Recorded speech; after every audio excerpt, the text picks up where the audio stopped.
மண்ணின் அடியிலிருந்த விதை போல எத்தனை காலம் ஆனாலும் நமது நற்செயல்களும் நல்லெண்ணங்களும் முளைவிட்டு பல மடங்காய் நமக்கு பலன் தரவே செய்யும்.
நம்மில் பெரும்பாலரும் தெய்வபக்தி கொண்டவர்கள்தான்.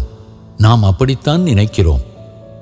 அந்த பக்தி என்பதில் நம் இஷ்ட தெய்வத்தின் ரூபத்தை ஒரு சிலையில் வழிபட்டு வணங்குவது, அதற்கு தூபம் தீபம் காட்டுவது, நெய்வேத்தியம் அர்ப்பணிப்பது எல்லாம் அடக்கம்.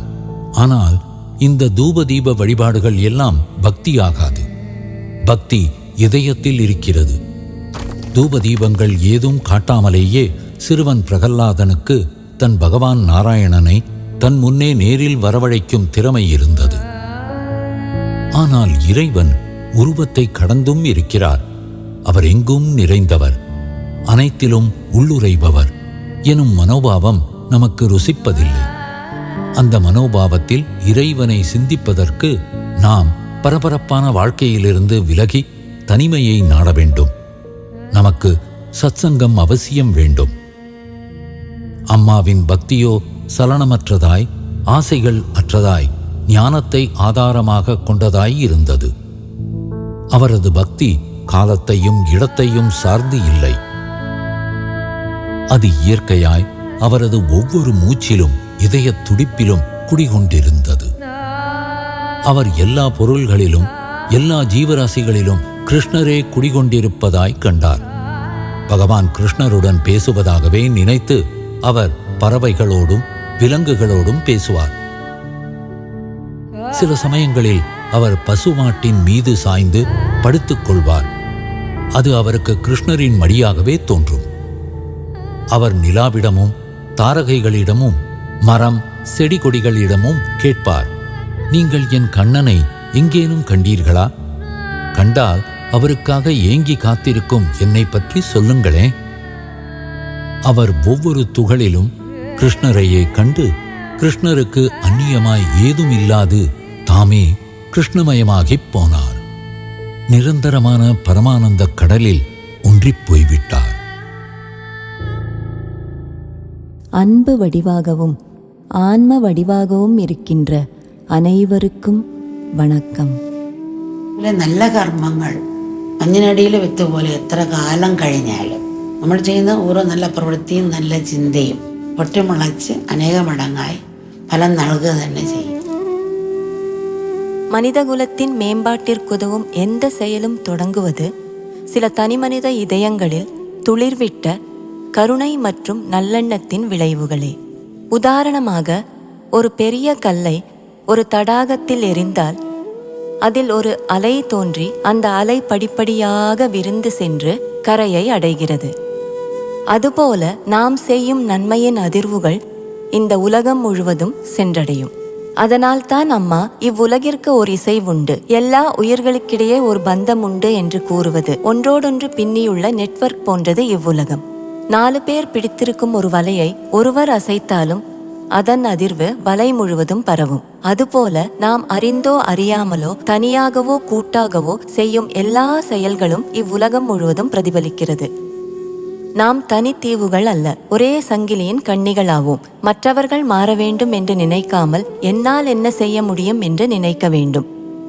அப்படி மாறுவதற்கு நமது இதயம் திறக்க வேண்டும். ஒரு விதை மரத்திலிருந்து கீழே விழுந்து மண்ணில் கிடக்கும் பொழுது பனி பெய்வதால் அது விதையை முற்றிலும் மூடிவிடுகிறது.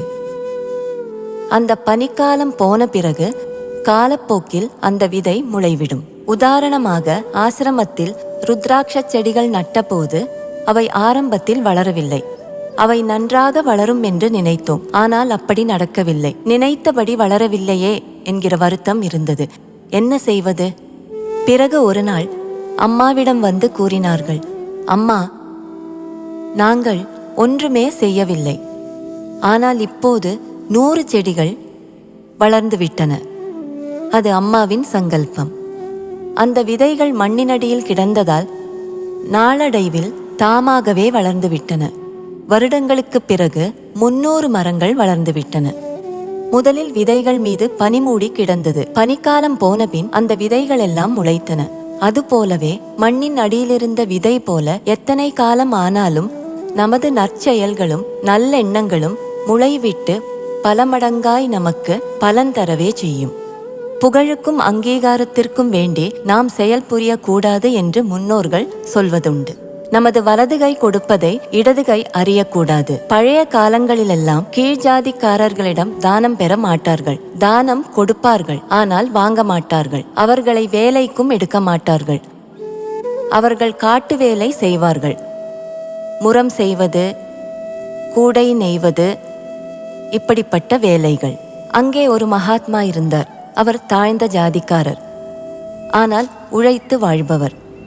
தினந்தோறும் அவர் காட்டிலிருந்து முறங்கள் செய்து அதை விற்பதற்காக கிராமத்திற்கு கொண்டு வருவார்.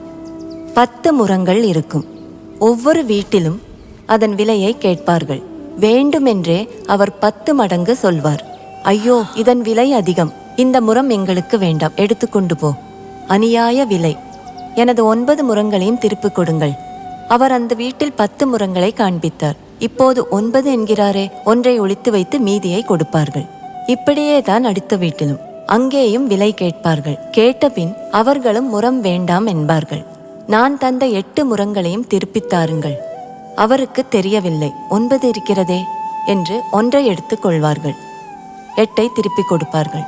இப்படி 9 வீட்டிலும் இதே முறையில் கொடுப்பார். கடைசி முறத்தை மட்டும் சரியான விலைக்கு விற்பார். 9 முறங்கள் தானம் செய்வார். மகாத்மாவாக இருந்தும் இவர் வேலை செய்யாமல் இல்லை, உழைத்து வாழ்ந்தார். தன்னால் முடிந்ததை தானம் செய்தார். தான் உழைத்ததை வைத்து மற்றவர்களுக்கும் தானம் செய்தார். மற்றவர்கள் யாரும் அறியாமல் செய்வதுதான் தானம். அப்படி கருணையோடு கொடுக்கும்போது நாம் இறையருளை பெறலாம். அம்மாவின் அம்மா தமயந்தி அம்மா உணவு தயாரித்த பின் சற்று நேரம் கழித்தே பரிமாறுவார். உடனே தரமாட்டார். காரணம், யாரேனும் வந்தால் உணவில்லை என்று சொல்லக்கூடாது. அப்படியே தந்தாலும் ஒரு பாத்திரத்தில் சிறிது தனியே எடுத்து வைப்பார். விருந்தினர் யாரும் பட்டினியாய் போகக்கூடாது. அவரது வழக்கம் அது. எப்பொழுதும் உணவு சமைக்கும் போது தனது குழந்தைகளுக்கு முதலில் வேண்டுமென்றல்ல, மற்றவர்களுக்குத்தான் முக்கியத்துவம். அன்றாடம் மீன்பிடித்து வாழ்பவர்கள் இக்கிராமத்தினர். மீன்பிடிக்க போனவர்கள் திரும்பவில்லை. 10-12 பிள்ளைகள் கொண்டது அந்த குடும்பம். அப்படிப்பட்ட நேரங்களில் 4-5 குழந்தைகளுக்காவது தமயந்தி அம்மா உணவு சமைத்து கொடுப்பார். அவர்கள் கஷ்டப்படுகிறார்கள், நாம் கொடுப்போம், குழந்தைகள் பட்டினி கிடக்க கூடாது என்று சிந்தித்தனர் நமது முன்னோர்கள்.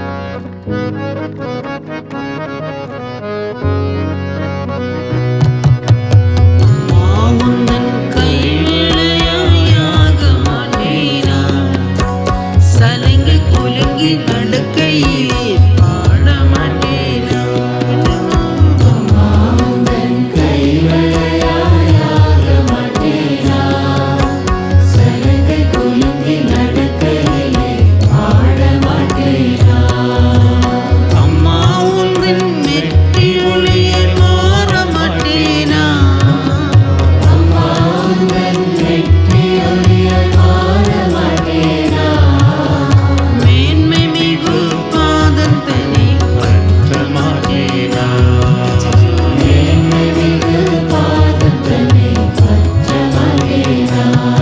அம்மா உந்தன் கைவளையாக மாட்டேனா. சலங்கி குலுங்கி நடக்கையிலே பாட மாட்டேனா.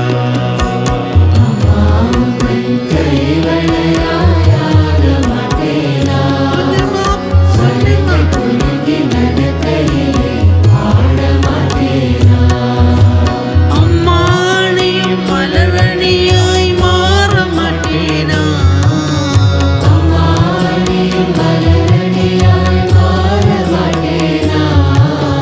திருவடியில் மலனினாய்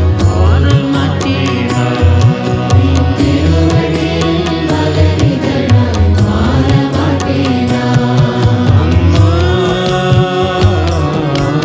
அம்மா உந்தன் கைவளையாக மாட்டேனா.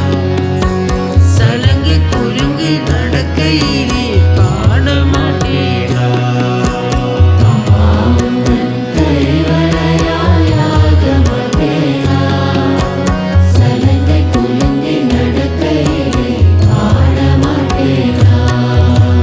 அனுதினமும் உன்னருகே இருக்க மாட்டேனா.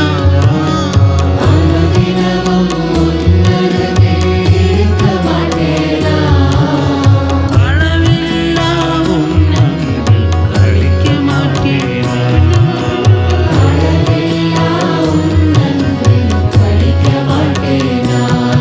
அம்மா அம்மா உந்தன் கைவளையாக மாட்டேனா. சலங்கி குலுங்கி நடக்கையிலே பாட மாட்டேனா.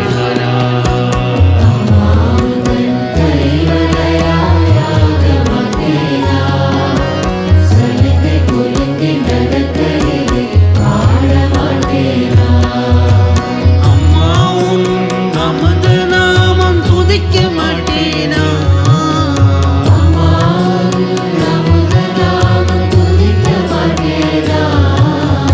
இணையில்லா உன் நிழலில் உருக மாட்டேனா.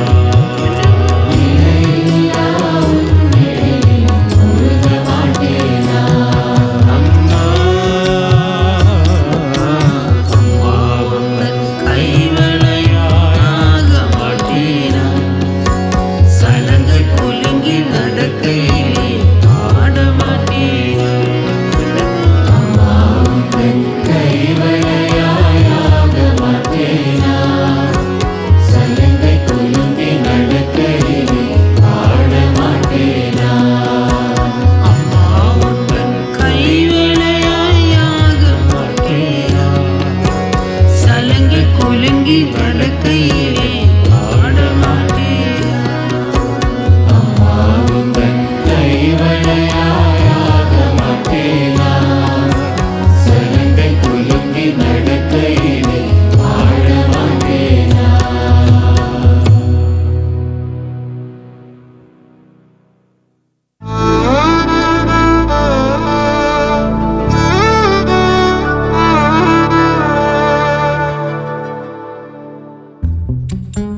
அம்மாவின் தமிழ்நாடு யாத்திரை இந்தியாவின் புனித தலங்களில் ஒன்றான கன்னியாகுமரியில் நிறைவு பெற்றது.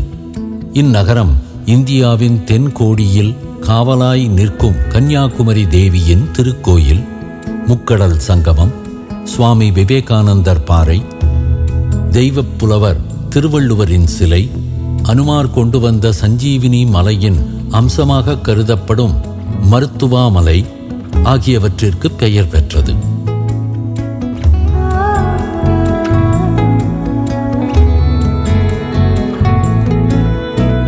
விருதுநகரின் நீண்ட நிகழ்ச்சிக்குப் பிறகு யாத்திரை குழுவின் கன்னியாகுமரிக்கான 190 கிலோமீட்டர் தூரப் பயணம் தொடங்கியது.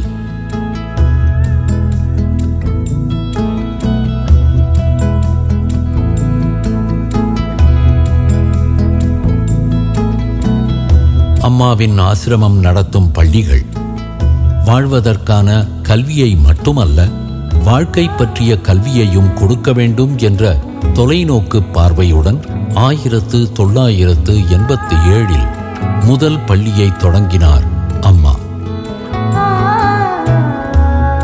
அமிர்த வித்யாலயங்களின் நெட்வொர்க் இப்போது பாரதத்தின் பல்வேறு மாநிலங்களிலும் பரந்து விரிந்துள்ளது.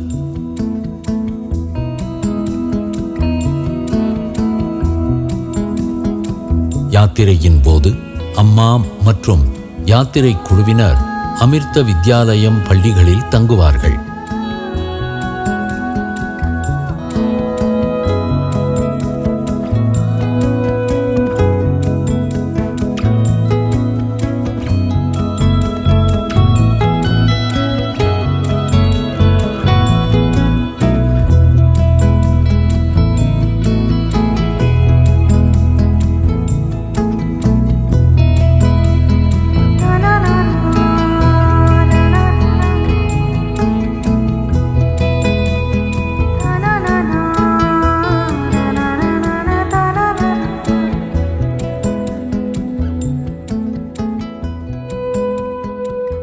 அன்று மாலை அம்மா கன்னியாகுமரி அமிர்த வித்யாலயத்தில் தன் குழந்தைகளுடன் சேர்ந்திருந்தார்.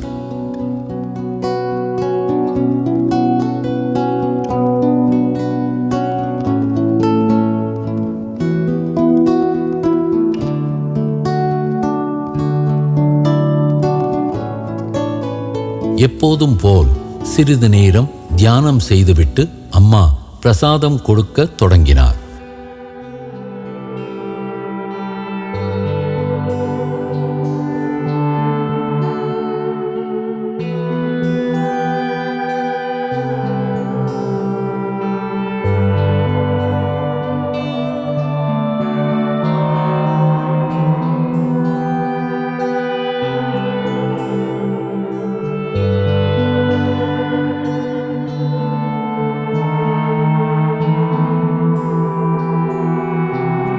பிரசாதத்திற்குப் பிறகு அம்மா பக்தர்களிடம் தங்களது அனுபவங்களை பகிர்ந்து கொள்ளுமாறு கேட்டுக்கொண்டார்.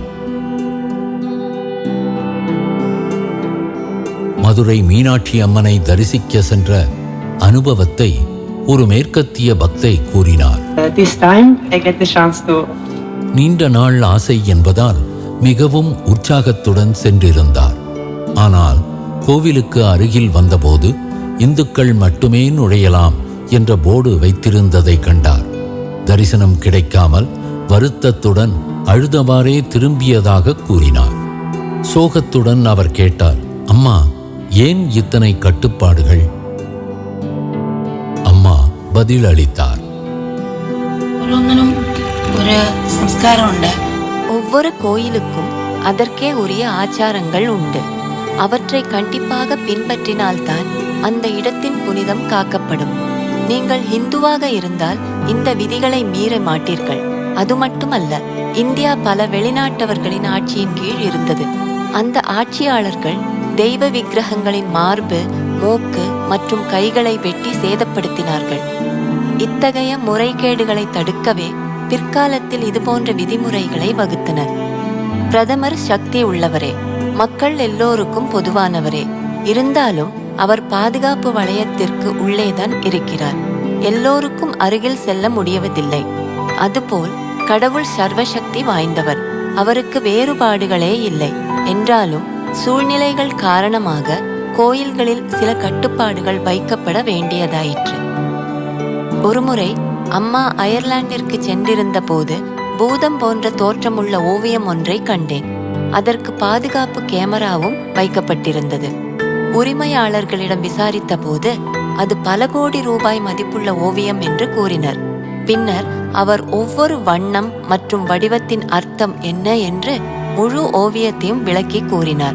ஆழமான பொருளை கொண்டிருப்பதாலும் பிரபல ஓவியர் ஒருவரால் வரையப்பட்டதாலும் அது விலை உயர்ந்ததாக இருந்தது. அதுபோல் சில விஷயங்கள் வெளியிலிருந்து பார்க்கும்போது அர்த்தமற்றதாக தோன்றலாம். ஆனால் அவற்றின் சூக்ஷ்மமான அர்த்தங்களை அறியும் போதுதான் அவை ஏன் அப்படி பின்பற்றப்படுகின்றன என்பது புரியும். தொடர்ந்து அம்மா ஒரு பஜனை பாடினார். വർഷങ്ങളായി സത്യമേ തേടുന്നു നിന്നെ മനുഷ്യൻ തേടുന്നു നിന്നെ മനുഷ്യൻ.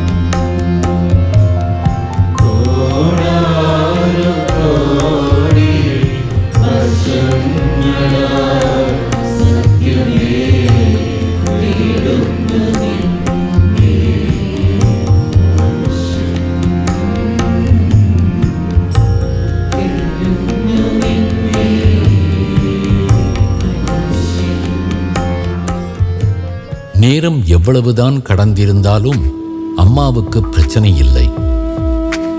ஆன்மீக பயிற்சிகளுக்கு தேவையான நேரத்தை அவர் கண்டுபிடித்து விடுவார்.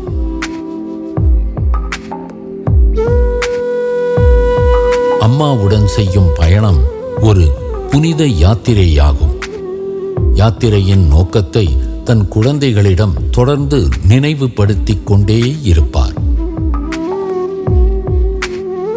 திறந்த வானத்தின் கீழ் செலவிட்ட அமைதியான கணங்களுக்குப் பிறகு அம்மா நேராக மறுநாள் நிகழ்ச்சி நடைபெற இருந்த மைதானத்திற்கு சென்றார். ஏற்பாடுகளை சரிபார்த்து தேவையான அறிவுரைகளையும் வழங்கினார். அடுத்த எபிசோடில் அம்மா மகத்தான கூட்டத்திற்கு தரிசனம் அளித்ததையும் காண்போம்.